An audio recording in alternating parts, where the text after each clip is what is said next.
우리 함께 하나님의 말씀 민수기 6장 24절과 26절에 있는 말씀을 함께 보도록 하겠습니다. 민수기 6장 24절과 26절에 있는 말씀입니다. 여호와는 내게 복을 주시고 너를 지키시기를 원하며 여호와는 그의 얼굴을 내게 비추사 은혜 베푸시기를 원하며 여호와는 그 얼굴을 내게로 향하여 드사 평강 주시기를 원하노라. 아멘. 하나님께서 우리에게 주시고자 하시는 복과 평강을 이 예배를 통해 함께 나누기를 우리 예수님의 이름으로 소망합니다. 예배를 보지 마시고 예배에 참여하십시오. 예배는 보는 것이 아니라 참여함으로 하나님께 드리는 것입니다. 이 예배를 통해 우리의 죄와 우리의 부족한 마음과 우리의 무거운 짐들을 다 하나님께 드릴 수 있게 되기를 우리 예수님의 이름으로 소망합니다. 우리가 매주 안식일에 대해서 공부하는데 제가 어제 미국으로부터 편지 2통을 받았습니다. 제가 그 편지를 어젯밤에 읽으면서 느낀 한 가지는 말씀이 살아 움직이기 시작했다는 사실입니다. 장로교인 7명이 함께 모여 이 말씀을 놓고 토론이 시작되었습니다.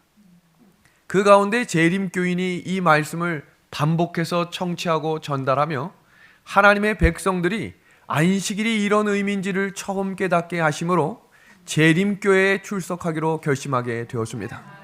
하나님이 일하십니다. 이 일들을 통해 하나님이 영광 받으시기를 소망합니다. 이 말씀을 주의 깊게 들으십시오. 그리고 마지막 때를 알리는 이 기별이 높이 울려 퍼질 수 있도록 주의 도구들이 되어 주십시오. 하나님께서는 질문하시는 분이세요. 무언가를 명령하고 무언가를 선포하시는 분이시기도 하지만 언제나 하나님의 백성들에게 질문을 하십니다. 제가 지금부터 하나님이 질문한 내용들을 몇 가지를 이야기할 텐데 한번 곰곰이 생각해 보시길 바랍니다. 왜 이런 질문을 하셨을까? 한번 보겠습니다. 아담에게 질문하셨죠? 내가 어디 있느냐? 제가 대답하라고 말씀드리진 않겠습니다. 속으로 한번 생각해 보세요.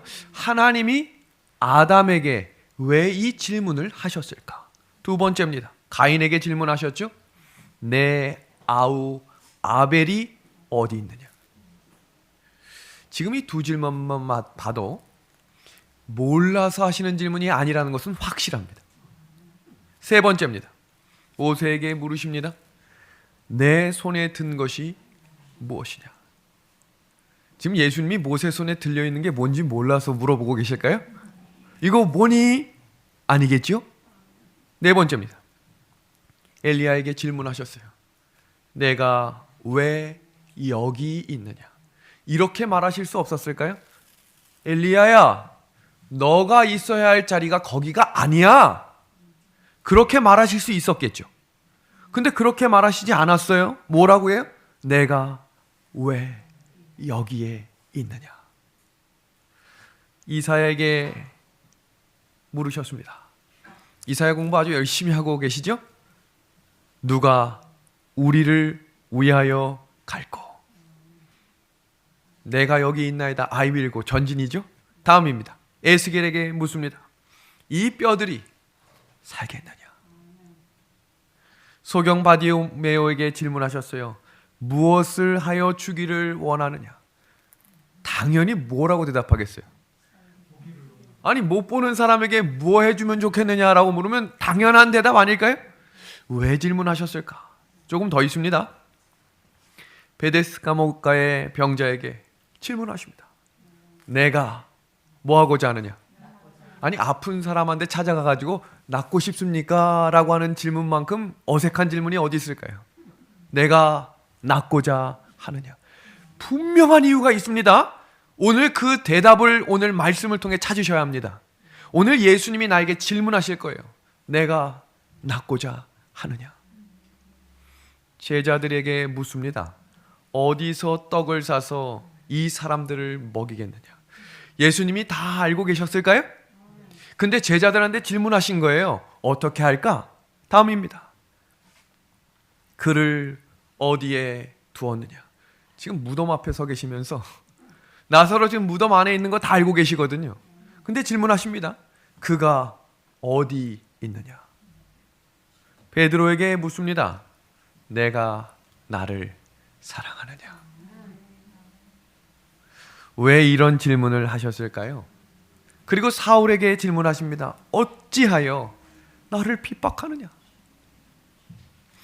그리고 제자들에게 질문하셨습니다. 너희는 나를 누구라 하느냐. 이 질문은 매우 중요한 질문입니다. 마태복음 16장 13절에서 15절을 보면 지명이 기록되어 있는데 빌립보 가이사랴입니다. 그리고 이 빌립보 가이사랴에서 사람들이 인자를 누구라 하느냐라는 질문과 함께 그러면 너희는 나를 누구라고 하느냐라고 질문합니다. 오늘 이 지명을 지도를 통해서 좀 같이 살펴보겠습니다. 지금 보시는 이 지도 가운데 노란색 동그라미 보이시는 이 지역이 예루살렘입니다. 그리고 제자들이 성경 사복음서에서 가장 많이 활동했던 지명은 바로 갈릴리입니다. 갈릴리. 예수님이 병자를 고치는 자리, 예수님이 기적을 일으켰던 자리, 제자들을 부르셨고 제자들을 만났던 자리가 다 갈릴리예요. 그래서 제자들의 활동 무대는 다 갈릴리라고 해도 맞습니다. 그런데 오늘 이 질문을 한 자리는 어디인가? 가이사랴 빌립보입니다. 지금 지도를 보시면 거의 끝자락에 있는 거 보이시죠? 여기는 다른 나라의 경계선의 지역이었습니다. 가이사랴 빌립보가 어느 지역인지 좀 공부하겠습니다. 가나안 시대에 바알 신전이 있었던 곳이고 헤롯이 죽은 후 이곳을 다스리게 된 분봉한 헤롯 빌립이 로마 황제 카이사르의 자기 이름의 빌립을 따서 가이사랴 빌립보라고 명명한 곳입니다. 또 다른 특징은 성경에 딱 몇 번 나온다고요? 한 번 나옵니다. 마가복음, 마태복음에 기록이 되어 있지만 이 지명은 마태와 마가가 같은 자리에서 보고 기록한 것이기 때문에 성경에 한 번 기록된 것입니다. 예수님께서 베드로와 제자들에게 그들의 인생을 바꾼 중요한 질문을 한 자리, 이 질문을 한 시대적 상황은 예수님을 3년 동안 따라다녔고 이제 얼마 후면 예수님이 십자가에 달려야 될, 그래서 예수님과 제자들이 처음 만나서 질문한 게 아니라 3년이라고 하는 시간 동안 계속 따라다녔고 몇 번이나 예수님이 하신 기적을 경험했던 제자들에게 하신 질문, 그곳에 사는 모든 사람들은 예수님을 엘리야라고도 불렀고 침례요한이라고도 불렀던 그 자리, 우상 숭배가 가득했던 그 자리, 그곳에서 너희는 나를 누구라고 하느냐. 오늘 우리에게 하시는 질문입니다. 아픔 가운데 있느냐? 너는 나를 누구라 하느냐? 절망 가운데 있느냐? 너는 나를 누구라 하느냐? 슬픔 가운데 있느냐? 너는 나를 누구라고 하느냐? 그 질문의 대답에 따라 우리의 인생이 바뀔 것입니다. 이 질문이 얼마나 중요한지 이제 아시겠습니까? 아담아 내가 어디 있느냐라고 하는 질문의 대답에 따라 아담의 인생이 바뀌었어요. 가인에게 내 아우 아벨이 어디 있느냐라는 질문의 대답에 따라 가인의 인생이 통째로 바뀌었습니다. 예수님이 하시는 질문은 우리의 신앙의 고백이며 믿음의 고백임을 기억하셔야 합니다.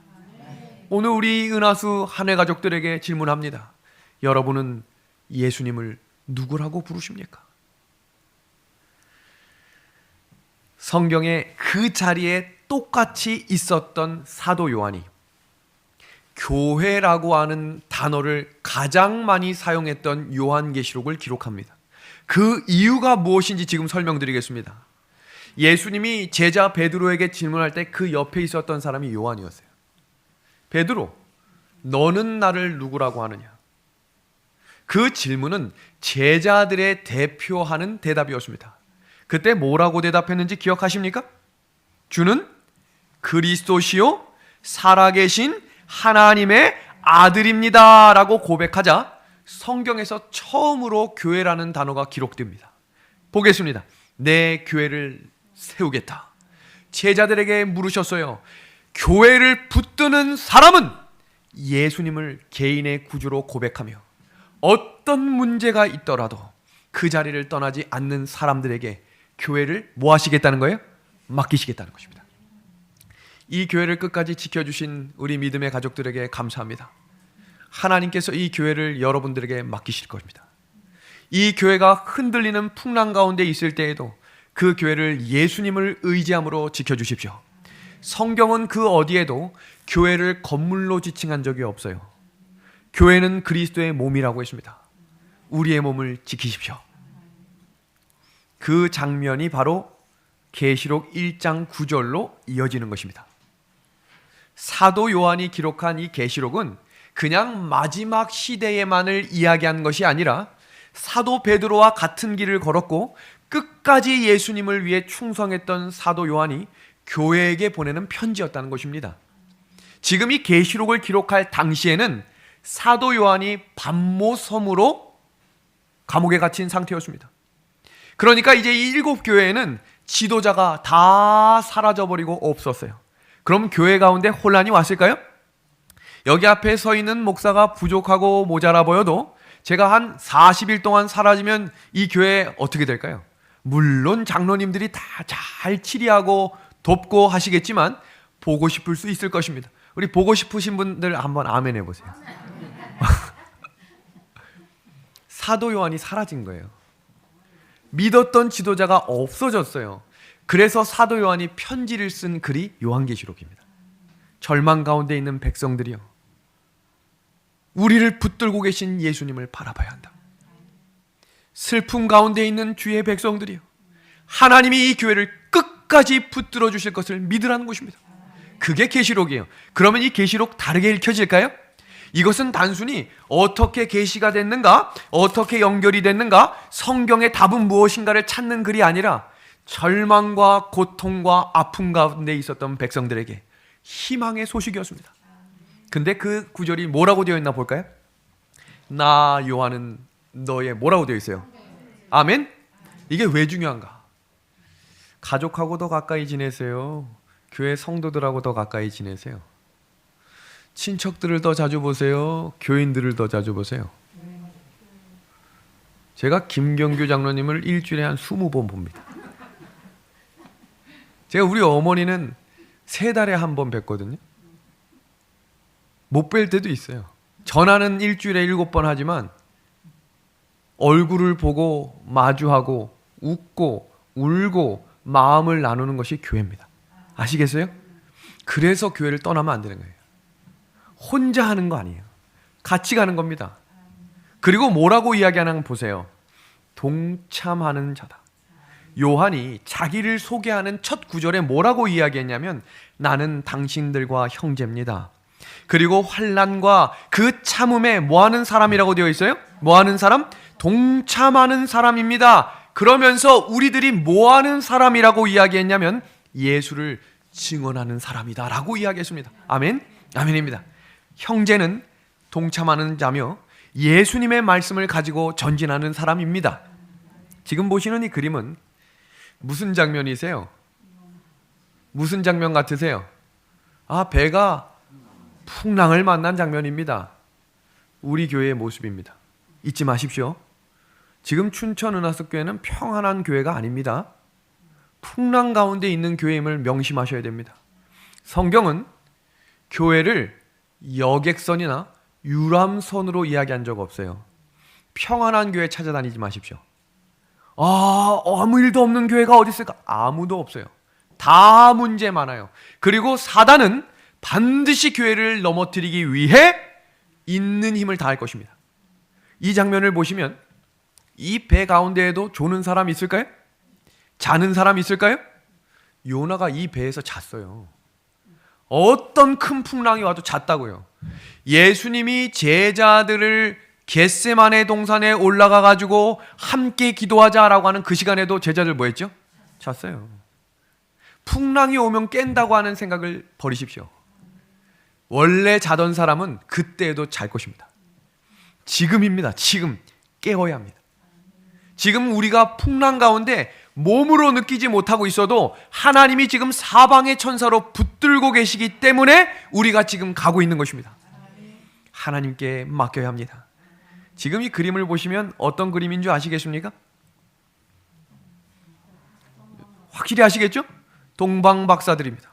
동방 박사들이 지금 뭐 보고 따라가고 있습니까? 별입니다. 예수님이 초림하실 때에 세상에 있던 동방 박사들이 하늘의 움직임을 보고 유대 교회와 세상에 알려주었죠. 놀랄만한 사건이에요. 유대인들은 성경에 나온 이야기를 다 알고 있었지만 아무도 예수님을 알아보지 못했습니다. 그래서 하나님은 누굴 통해 알려주셨다고요? 동방 박사입니다. 제가 영감의 글을 보니까 마지막 때의 동방 박사들은 뉴스와 신문과 하나님을 모르는 자들을 통해 하나님의 오심을 깨닫게 할 것이다 그랬어요. 무슨 말인지 아시겠죠? 지금이 징조를 알아보는 눈을 떠야 할 때입니다.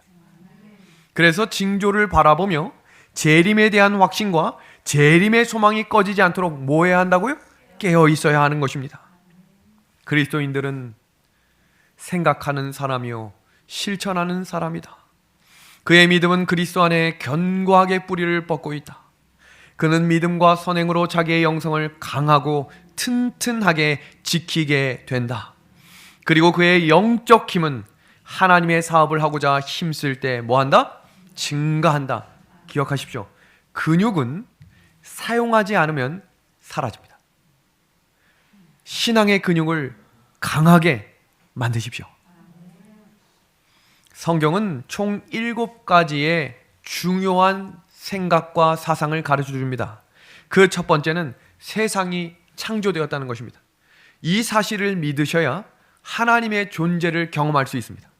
두 번째는 사람이 죄를 범했지만 그 죄값을 대신 지불하시는 분이 예수님이라는 사실을 믿으셔야 합니다. 그리고 세 번째는 그 예수님께서 여자의 후손으로 이스라엘 역사 한가운데 오셨음을 기록한 책이 뭡니까? 성경 구약입니다. 구약. 그리고 구원의 원리와 방법을 순서대로 설명하시며 바로 깨닫게 알게 하신 이야기가 성소입니다. 그리고 구원받은 사람들은 이렇게 살아야 한다라고 해서 주신 책이 바로 무슨 책입니까? 성경입니다. 그리고 그 구원의 완성이 뭐예요? 구원의 완성이 재림으로 맞춰진다라는 것이 성경이 말하는 7가지 핵심 기별입니다. 그리고 이 내용은 한 가지를 가르치는데 사람이 죄를 지음으로 완전히 망가졌어요. 그래서 이 성경은 계속해서 회복에 대한 이야기를 하는데 그 회복의 완성이 구원이라고 이야기합니다. 사람은 망각의 동물이죠. 자주 잊어버리십니까? 어떤 분은 이 가스불을 켜놓고도 나가시는 분들을 제가 만나 뵙게 되었습니다. 방문 중에 깜짝 놀라서 빨리 가셔야 된다는 거예요. 무슨 일입니까? 갑자기 가스불 켜놓은 게 생각난다는 거예요. 망각의 동물. 근데 그 망각이 때때로 필요할 때가 있습니까? 다 기억하면 아마 우리 머리가 아주 복잡하고 혼란 가운데 있을 것입니다. 하나님께서 아담과 하와에게 잊지 말라고 한 가지 명령이 있으셨습니다. 뭐 하지 말라 그랬죠? 선악과 먹지 말아라 라고 이야기했습니다. 근데 이 글을 한번 같이 보겠습니다.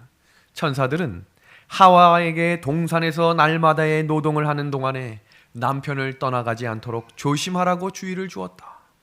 남편과 함께 있으면 그 여자는 홀로 있을 때보다 유혹에 빠질 위험이 적을 것이었다.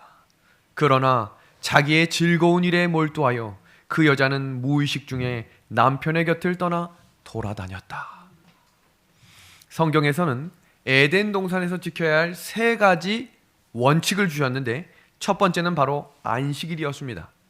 창세기 2장 3절에 하나님이 그 7째 날을 복되게 하사 거룩하게 하셨으니 이는 하나님이 그 창조하시며 만드시던 모든 일을 마치시고 그날에 뭐 했다고 되어 있어요? 안식하셨다 그랬습니다. 두 번째는 선악을 알게 하는 나무의 열매를 뭐 하지 말아라? 먹지 말라라고 하셨어요. 먹는 날엔 뭐 하겠다까지 말씀하셨어요? 반드시 죽겠다고 했습니다. 세 번째는 생명나무의 열매를 뭐 해야 한다? 먹어야 한다라고 이야기하셨습니다. 그 원리를 도표로 좀 설명드리겠습니다. 에덴 동산에서 지켜야 할 3가지 규칙. 첫 번째, 뭘 지켜라? 안식일을 지켜야 한다. 두 번째, 무엇을 먹어라? 생명과를 먹어라. 그 다음 무엇은 먹지 말아라? 선악과를 먹지 말아라. 이 원리는 다음과 같습니다.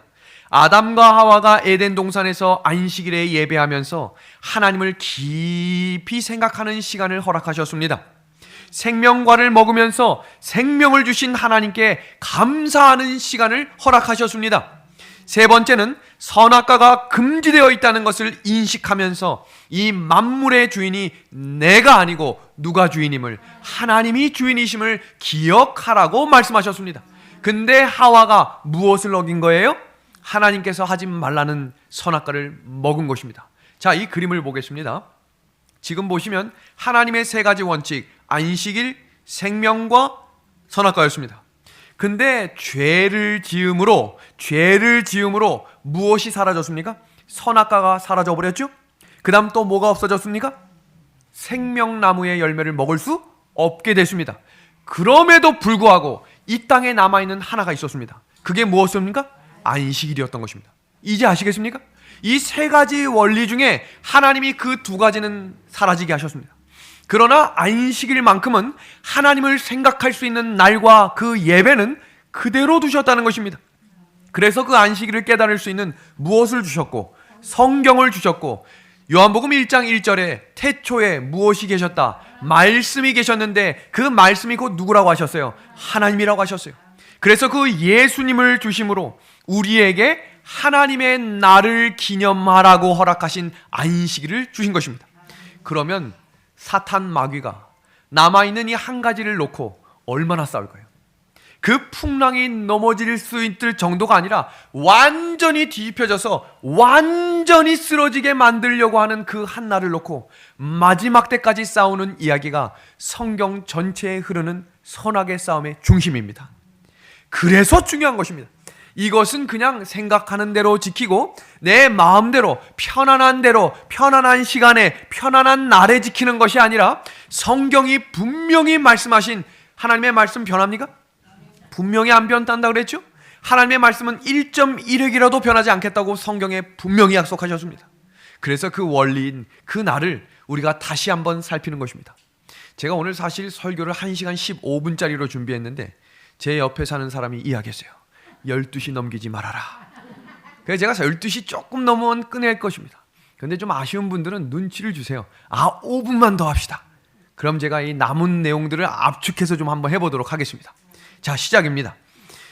영감의 글은 이 안식일에 대해서 이렇게 분명하게 소개합니다. 선악과가 에덴 동산 중앙에 위치해 있었던 것과 똑같이 안식일 계명은 십계명의 중앙에 있다. 맨 마지막 구절입니다. 넷째 계명은 하나님께서 그의 모든 백성의 충성을 증명하도록 하시려고 주신 시금석이다. 그럼 오늘과 다음 주, 제가 원래 안식일을 3번으로 나눠서 준비했는데 준비하다 보니까 자꾸 쌓여가지고 아마 다음 주까지 하게 될 것 같아요. 그럼 오늘 처음으로 시작되는 이 단어와 이 성경 구절은 개신교에 다니고 있는 장로교인들과 감리교인들과 많은 개신교인들이 일요일을 지킬 수밖에 없는 원리가 이 단어다. 일요일을 뭐라 부릅니까? 주일이라 부릅니다. 그럼 성경에 주일이란 단어가 어디 나오냐? 그럼 그분들이 제시하는 첫 번째 성경 구절, 계시록 1장 10절입니다. 주의 날에, 무슨 날이에요? 주일이다 이 말이에요. 그럼 이 원리를 제가 지금부터 좀 소개하겠습니다. 주의 날에 내가 성령에 감동되어 내 뒤에서 나는 나팔 소리 같은 큰 음성을 들으니, 계시록 1장 10절은 편지를 쓰게 된 동기인데 주의 날에 대해 이렇게 소개합니다. 처음 계시가 이르러 온 날, 주님이 뭐하는 날? 주인 되시는 날입니다. 여기서 중요한 것은 사도 요한이 이 글을 기록할 당시에 일요일에 예배드리는 교회는 한 교회도 없었습니다. 아시겠습니까?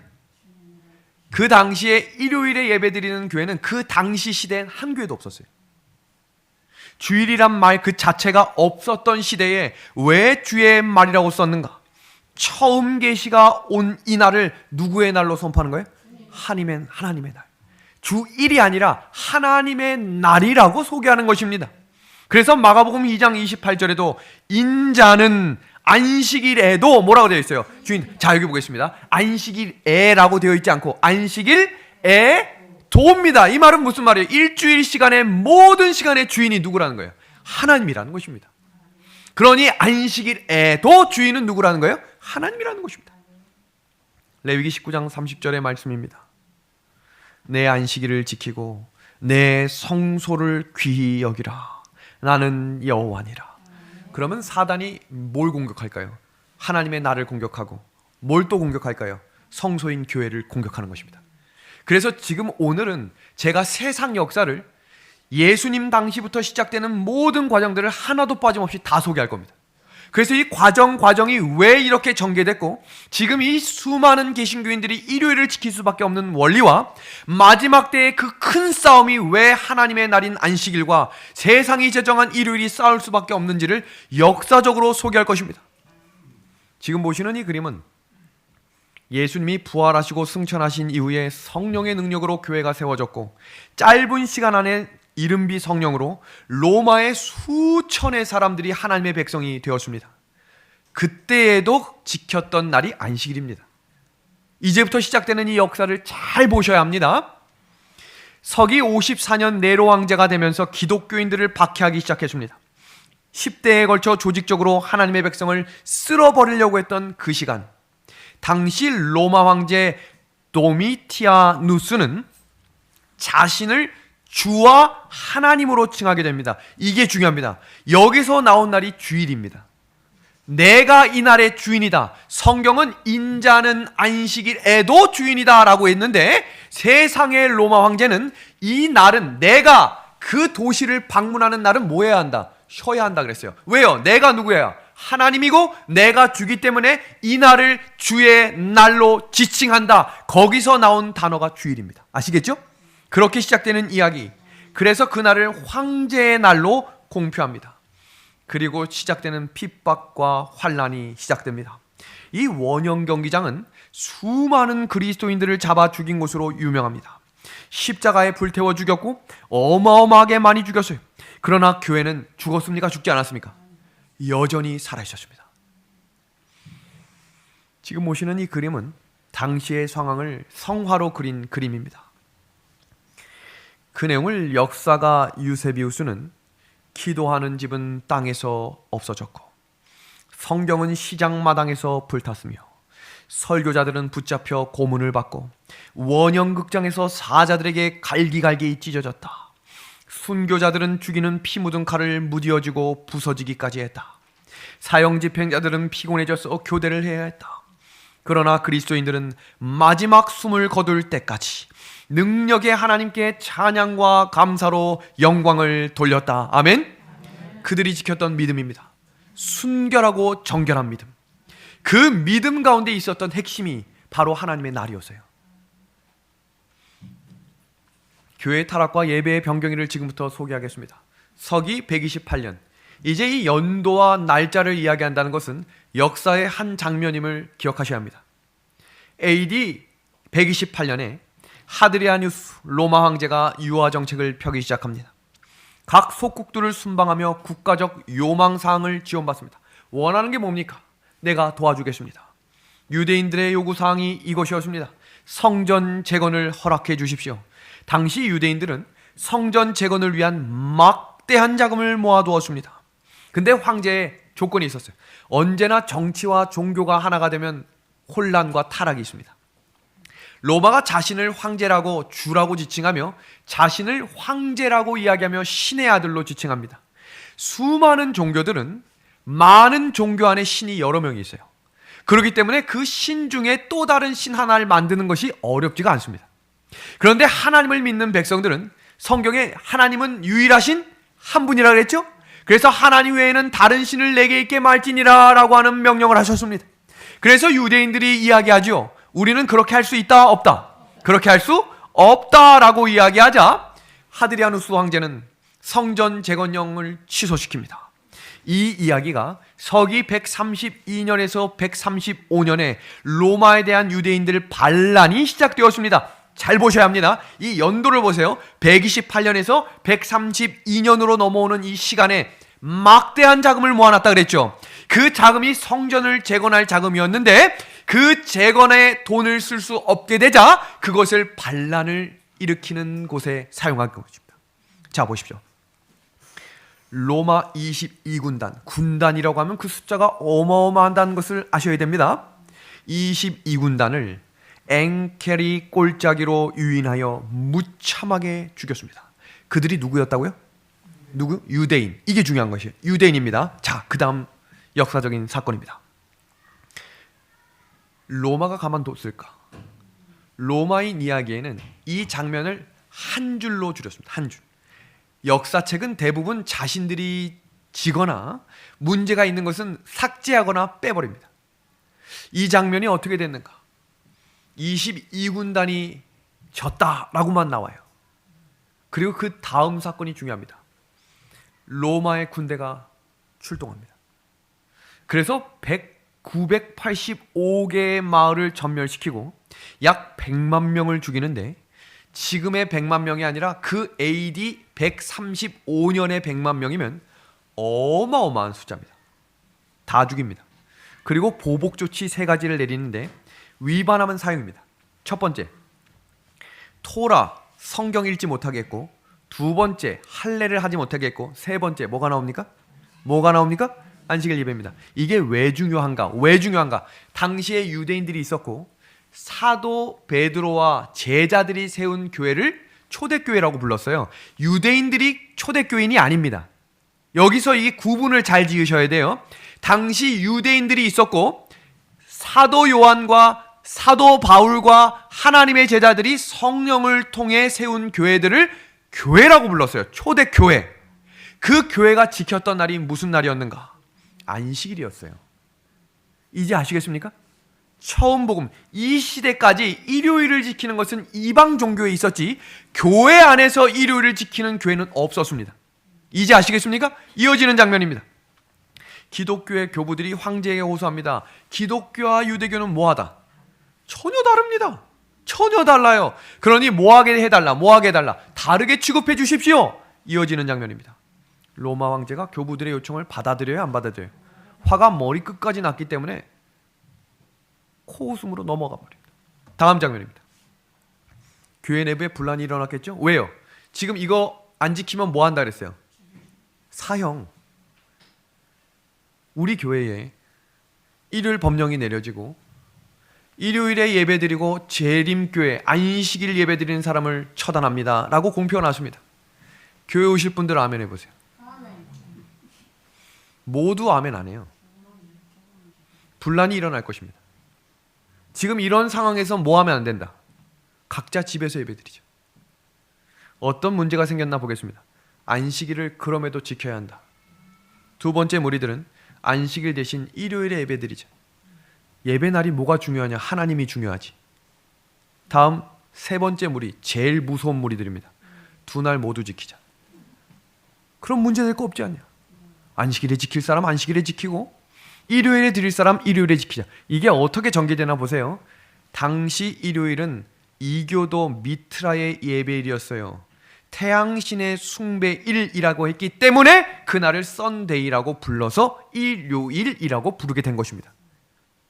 이교도들의 예배일이 교회로 들어옵니다. 왜요? 두 날 모두 지키려고 하는 무리들이 교회 안에 더 많아지기 시작한 거예요. 그래서 안식일을 수호하려고 하는 사람들을 교회 밖으로 쫓아냈어요.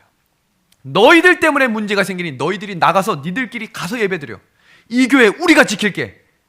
전세가 전혀 다르게 흘러가는 것입니다. 일요일 예배의 시작 배경을 요약해드리겠습니다. 여기 보십시오. 서기 132년에 일어났던 유대인 반란 이전에 일요일 예배에 대한 문서가 없고 150년경에 바나바 서신에 처음 나타나는 것으로 보아 일요일 예배는 유대 반란 이후에 시작된 것이 확실합니다. 그러나 일요일 준수가 즉시 안식일 준수를 대신하지 않았고 한동안 두 날을 모두 지키면서 사람들이 적응하게 만든 것입니다. 지금 이 코로나가 왜 위기인가? 사람들이 급변하는 세상에 적응하게 만들기 시작했어요. 나라가 통제합니다. 종교를. 나라가 사람 숫자를 제한합니다. 나라가 이렇게 하지 말라고 하는 것을 법으로 제정하는 것처럼 움직이는 것을 아무도 말하지 못하도록 세상이 바뀌어가고 있다는 것을 기억하십시오. 그 다음 장면입니다.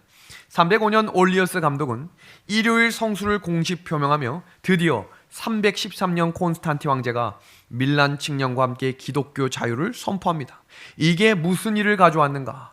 갈릴레이 회의에서 부활절 일요일 준수 일자를 논의하기 시작했어요. 다음입니다. 321년에 콘스탄티 황제가 법으로 뭘 지정했어요? 일요일 휴업령을 발표합니다. 존경스러운 이 태양의 날에 모든 판사들, 도시에 사는 사람들, 그리고 장사하는 사람들은 뭐하라? 휴업하라. 자, 보겠습니다. 두 날을 다 지키려고 하는 사람들에게 힘이 실렸죠. 야, 안 되겠다. 나라에서 법으로 지정했으니 이제 무슨 날로 다 바꾸자. 이제 아시겠습니까? 그 다음 장면입니다. 니케아 종교회의에서 일요일을 부활절로 성수하도록 결의합니다.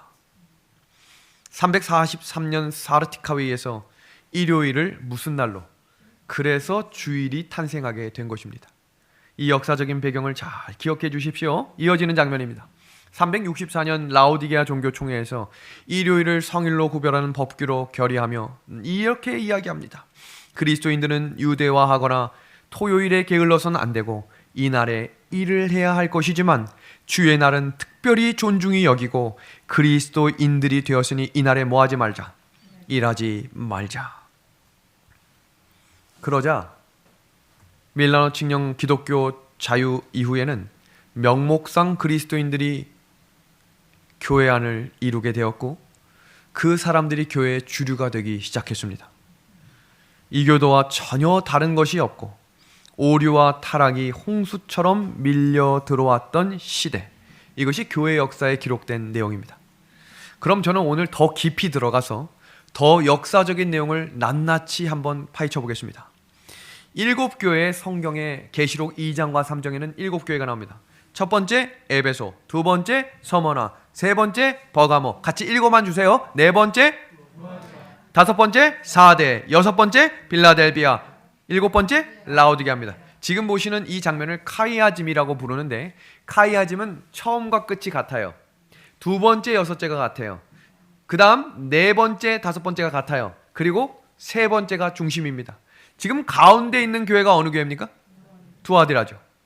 이 두아디라라고 하는 교회는 두 배의 기별이 들어있는 교회입니다.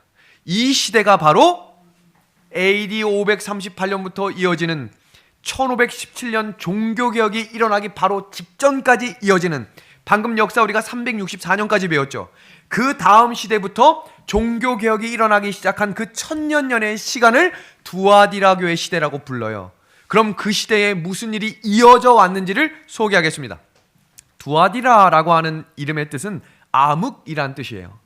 이름의 뜻은 통탄스러운 희생, 얼마나 많은 사람들이 죽었는지 모릅니다. 그런데 중요한 것은 그때에도 진리를 가지고 전진했던 사람들이 있었다는 거예요. 이때 한번 아멘 해주세요. 그 사람들이 되어야 하는 것입니다. 성경은 그 사람들을 남은 무리라고 지칭합니다. 이어지는 내용입니다. 이 시대에 온갖 거짓 교리들이 다 만들어졌어요. 두아디라 시대에는 두 교회가 있었는데, 첫 번째 교회는 완전히 카톨릭에 소속된 집단 교회였습니다. 그 교회는 부흥했어요. 그런데 한 교회는 하나님의 말씀 진리라면 내가 모든 것을 버리고, 우리 어제 저녁에 살폈죠. 제자들은, 재림을 기다리는 사람들은 모든 것을 내려놓고 따라가는 사람입니다. 그 사람들이 있었던 교회 이름이 광약교회입니다. 아무것도 없는 교회, 돌 밑에서 예배드리는 교회. 그런데 그 두아디라 교회를 이야기하며 사도 요한은 이렇게 이야기합니다. 다 같이 한번 읽어볼까요? 두아디라 교회, 시작. 두아디라 교회 사자에게 편지하라. 그의 눈이 뭐 같고 불꽃 같고 그의 발이 뭐 같고 빛난 주석 같고, 누구라고? 예수님을 누구라고 지칭합니까? 하나님의 아들이다라고 이야기합니다. 왜냐하면 두아디라 교회뿐만 아니라 7교회 중에 예수님을 하나님의 아들이라고 이야기한 장면은 여기 한 군데밖에 없습니다. 왜냐하면 당시에 하나님의 아들이 너무 많았어요. 로마 황제도 자기를 하나님의 아들이라 했죠. 교황도 자기를 하나님의 아들이라고 지칭했죠. 사제들도 다 자기들이 하나님의 아들이라고 말했어요. 성경에는 중보자 몇 명이라 했죠? 한 분이요. 하나님의 아들도 한 분이라고 이야기했습니다. 디모데전서 2장 5절입니다. 하나님은 한 분이시요 또 하나님과 사람 사이의 중보자도 한 분이시니 곧 사람이신 누구라? 그리스도 예수라. 마리아를 중보자로 대신합니다. 그리고 그 종교 암흑 시대에 사람에게 이야기하면 죄가 용서된다고 가르쳤습니다. 하나님 아들 예수님이 할 일들을 사람이 자기가 예수라고 지칭하며 나한테 이야기해도 해결된다라고 이야기하며 면죄부를 판매하기 시작한 것입니다. 그 시대에 목숨을 걸고 전진했던 진리의 백성들이 있었습니다. 그 사람들을 성경은 누구라고 이야기하는가? 지금 이 장면을 보겠습니다. 교황의 권세가 긴 세월 동안 최상권을 잡고 있는 동안 이 세상은 암흑으로 덮여 있었지만 진리의 빛이 완전히 소멸된 것은 아니다. 어느 시대든지 하나님의 증인들, 곧 그리스도께서 하나님과 사람 사이의 유일한 중보자이심을 확실히 믿고 성경의 유일한 지침을 삼아 제7일 안식일을 거룩히 구별하여 지키는 증인들이 있었다. 이어지는 장면입니다. 그들은 성경을 신앙의 유일한 표준으로 생각하고 성경에 있는 진리의 대부분을 고수했다. 그들은 하나님의 율법의 불변성을 믿고 10계명 중에 넷째 계명 안식일을 지켰다. 이러한 믿음과 생활을 유지해온 교회들이 중앙아프리카와 아시아의 이름에 아르마니아 족속들 사이에도 있었다. 교황의 권세에 저항한 자들 중에 왈덴스인들이 최선봉에 섰다. 처첩이 쌓인 산악들의 높은 성체들은 여러 세기를 통하여 박해를 받고 압박을 받은 사람들의 피난처가 되었다.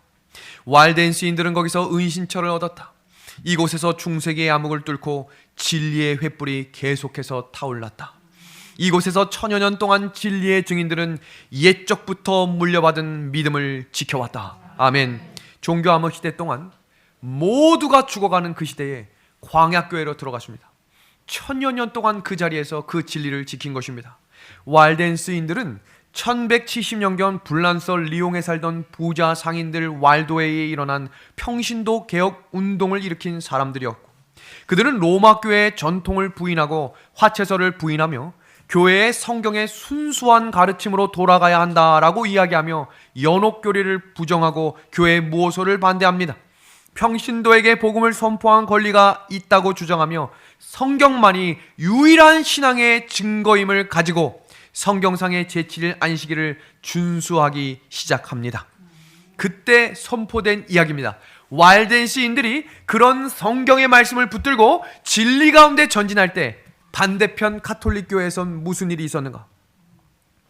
가톨릭 교회는 안식일을 일주일 중 7째 날인 토요일에서 첫째 날인 일요일로 변경한 후 10계명의 셋째 계명을 고쳐 일요일을 주일로 지키라고 명하였다.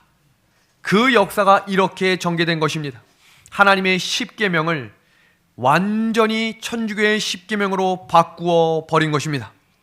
믿음의 하늘가족 여러분, 말씀으로 세상을 하나님이 창조하심을 믿으시겠습니까? 그럼 그 하나님께서 마른 뼈도 살리실 분임을 믿으시겠습니까? 그럼 그 하나님께서 이 교회를 끝까지 붙들어 주실 것을 믿으시겠습니까? 그럼 그 날을 하나님께서 지키라고 하는 그 날을 우리의 생명이 다하는 날까지 진리의 등불을 가지고 전진해 주시겠습니까? 그것이 요한계시록 9조에 나온 7 나팔인 세상의 역사에 이어지는 것입니다. 지금부터 5분밖에 안 남았는데 한 40장 남았습니다. 이 내용을 제가 어떻게 정리할지는 지금부터 고민해 보겠습니다. 근데 중요한 내용이기 때문에 지금부터 5분을 집중해서 들어주십시오. 자, 보겠습니다. 계시록 11장에는 마지막 성도들이 반드시 이해해야 하는 예언이 담겨 있는데, 계시록 11장을 살펴보시면 3년 반, 42달, 한때와 두때와 반때라는 단어가 계속해서 반복해서 기록되어 있는데, 그때가 바로 엘리야 시대의 3년 반 기근과 같은 시대입니다. 그럼 이 도표를 좀 같이 보겠습니다. AD 538년에서 AD 1798년을 지금 우리가 두아디아 시대라고 배웠죠. 이 시대를 1260년이라고 지칭하는데, 다니엘과 요한계시록에는 이 단어들을 42달, 한때와 두때와 반때, 1260일이라고 이야기하며 중세기 암흑기라고 불리웁니다. 그런데 중요한 것은, 자, 이 시대가 끝나면 새 날이 시작되는가? 아니에요. 사탄은 그때에도 여전히 이 배를 뒤집어 엎기 위해 모든 일을 다 합니다. 그때 일어난 일이 바로 프랑스 혁명이었습니다. 이게 무엇과 연결되는지를 보십시오.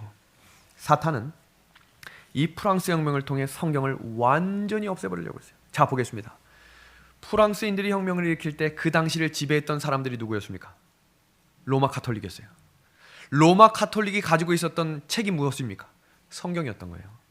하나님의 진리의 백성들도 진리의 횃불을 가지기 위해 가지고 전진했던 것이 성경이었지만, 하나님 반대편에 서서 하나님의 때와 법을 변개코자 했던 사람들의 손에 들려 있었던 것도 뭡니까?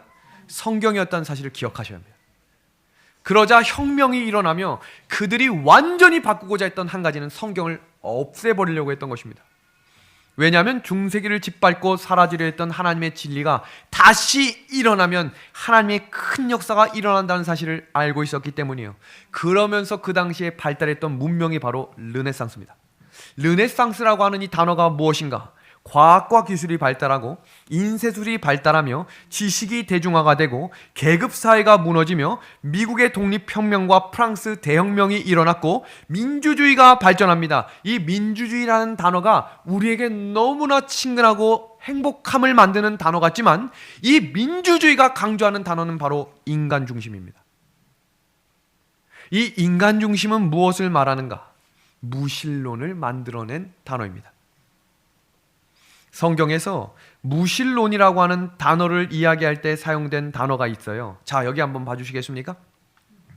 하나님은 로마 가톨릭을 성전 안이 아니라 성전 밖에 있다고 말씀하시며, 그들도 뭘 읽었다고요? 성경도 읽었고, 그들도 뭐 했습니까? 기도도 했고, 그들도 뭐 했습니까? 예배 드렸어요. 이게 중요해요. 그러나 그들은 하나님의 말씀을 때에 따라 바꿨습니다. 무슨 말인지 아시겠죠? 때에 따라 바꾸는 것은 한마디로 불순종이에요. 그리고 때에 따라 말씀을 버리기도 했어요. 이방 종교 태양신을 교리로 받아들였기 때문에 성경은 성전 밖 이방인이라고 부르게 된 것입니다. 오늘날 우리의 교회를 살펴보아야 합니다. 하나님이 기뻐하시는 말씀보다 사람이 기뻐하는 말씀이 울려 퍼지는 시대가 되었습니다. 예배가 중심이 하나님이 아니라 사람이 중심이 되므로 사람이 원하는 예배가 드려지고 있습니다. 하나님이 원하는 날이 아니라 사람이 원하는 날의 예배가 드려지기 시작하는 이때에 하나님은 마지막 교회가 라오디게아 교회거든요. 그때 그 라오디게아 교회를 이야기하며 설명하신 하나님 본인을 이렇게 소개하십니다. 하나님은 창조의 근본이시다. 왜 그러셨을까요? 예수님은 마지막 때에 하나님의 창조가 크게 흔들릴 것을 아셨기 때문에 그분 자신을 누구로 소개하는 거예요? 창조주로 소개하는 것입니다. 그래서 첫째 천사의 기별에 창조주를 예배하라 라고 이야기한 것입니다. 다윈이 만든 이 진화론은 진화론의 핵심을 기억하셔야 되는데, 인본주의입니다. 인본주의. 모든 것의 중심이 누구라는 거예요? 모든 것의 중심이 인간이라는 것입니다. 이 프랑스 혁명을 통해 이야기한 두 가지는 종교개혁과 무신론입니다. 종교개혁과 뭐라고요? 무신론입니다. 여기서 강조하는 이 내용을 기억하셔야 합니다. 무적행, 성경을 죽인다라고 하는 것입니다. 성경을 죽인다. 이게 무엇을 의미하는 것인가? 무신론의 세력이 성경에서 이야기하는 소돔과 애굽이 무신론 세력이에요. 무신론. 하나님이 없다는 것입니다. 지금 보시는 이 그림은 한 여인이 프랑스의 깃발을 들고 전진하는 프랑스 혁명을 이야기합니다. 이때 무슨 일이 일어났는지를 좀 소개하겠습니다. 프랑스 혁명 정부가 일어나므로 그들은 하나님을 부인하고 한 여인을 이성의 여인으로 지켜 세우며 가마에 태워 파리 시가지를 행진하고 축제를 벌였는데, 그 축제가 바로 음행의 축제였다는 사실입니다. 소돔과 고모라처럼 타락했어요. 프랑스 사람들은 타락한 가톨릭의 부패를 보며 타락한 기독교에 지쳐서 그 반대 무신론으로 가게 됩니다. 그리고 그들은 무신론을 열며 성경을 불태우고 성경을 읽지 못하게 했습니다. 영국의 개신교를 청교도라 부르고 프랑스의 개신교를 위그노라 부르는데, 그 수많은 개신교 위그노들이 프랑스 혁명 정부 산하에 죽임을 당했습니다. 마치 엘리야 시대에 대기근이 있었던 것처럼 말입니다. 지금 오늘날 이 시대에 무슨 일이 있었는지를 좀 살펴보겠습니다. 여기 보십시오. 성경이 불태워지고 읽혀지지 않은 그 3년 반 긴 시간 동안 그 혁명을 주도한 사람이 누구였다고요? 무신론자들이었습니다. 무신론자들이 성경이 없어지는 모습을 축하하는 모습을 계시록 11장 9절과 10절에는 즐거워하고 기뻐했다. 그 시체들이 사흘 반 동안 땅에 사는 자들이 즐거워하고 기뻐했다라고 이야기합니다. 그때 무슨 일이 일어나는지를 보세요. 하나님이 큰 역사가 이루어지는 것을 두려워하며 프랑스 혁명 이후에 그들이 바꾼 일이 있는데 그것이 바로 일주일을 9일로 바꾼 것입니다. 충격입니까? 이게 왜 이렇게 연결되는지 이제 아시겠습니까? 그 장면을 좀 소개하겠습니다. 프랑스 혁명 후에는 하나님의 창조 제도인 일주일 제도를 없애버리고 며칠로? 9일로 바꿔버립니다. 근데 너무 많은 사람들이 병들고 힘들어 다시 3년 반 이후에 일주일 제도로 돌아옵니다. 6일 동안 열심히 일하고 하루 동안 쉬게 만드는 이 일들. 자 보세요. 성경이 사라지자 너무나 세상이 문란해졌고 그래서 프랑스 정부가 다시 성경을 읽게 했습니다. 성경의 예언이 그대로 뭐 한 겁니까? 그대로 성취된 것입니다. 오늘 말씀을 이제 정리합니다. 성경에는 시대마다 하나님의 말씀의 진리의 길을 가지고 전진했던 사람들이 있었어요. 노아 시대엔 노아와 그의 가족들, 요셉 시대에는 요셉과 그의 형제들, 엘리야 시대에는 엘리야가 왜 저 혼자입니까? 라고 이야기할 때 너와 같은 사람 몇 명 있다고 7,000명이 너와 함께하고 있다라고 이야기했습니다. 성경에서는 그들을 이렇게 이야기합니다. 이 사람들은 그 입에 무엇이 없고 거짓말이 없고 흠이 없는 자더라. 그럼 거짓말은 일반적인 거짓말을 이야기하는 거야. 요한복음 요한일서 2장 4절에는 계명을 지키지 아니하는 자는 뭐하는 자라고 이야기했어요? 거짓말하는 자라고 이야기하며 하나님의 남은 무리인 14만 4천은 하나님의 계명에 뭐하는 사람들? 충실한 자들이라고 이야기합니다. 이제 마지막 때에 하나님의 이루어질 예언은 두 가지 남았습니다. 그 하나는 일요일 법령인 짐승의 환난과 또 마지막 한 가지는 예수님의 재림입니다. 그 이야기를 이야기할 때 계시록 14장 4절은 이렇게 이야기합니다. 다 같이 읽어볼까요? 시작! 어린 양이 어디로 인도하든지 뭐하는 자며 따라가는 자다. 그 말을 영감의 글은 이렇게 소개합니다. 진리를 사랑하고 주장할 뿐만 아니라 생애 가운데 실천할 때 남녀들은 죄를 미워하게 되고 세상에서 예수 그리스도를 증거하는 무엇이 될 거예요? 산 증인이 될 것이다. 마틴 루터와 같은 개혁자들은 개혁을 시작한 것이지 중세기에 무너진 복음과 계명을 모두 회복시키고 완성시킨 것은 아니라는 사실을 기억하시고 그 진리의 등불이 꺼지지 않도록 하나님의 날, 그 왈덴스인들처럼 마지막 시대를 살아가는 이 시대의 남은 무리들이 되어주셔서 푸른 마르고 꽃은 시드나 우리 하나님의 말씀은 어떻게 되는 거예요? 영원히 서리라는 이 말씀을 선포해 주십시오. 그가 말씀하시면 견고히 서게 될 것입니다. 모든 말씀으로 살아가게 될 것입니다.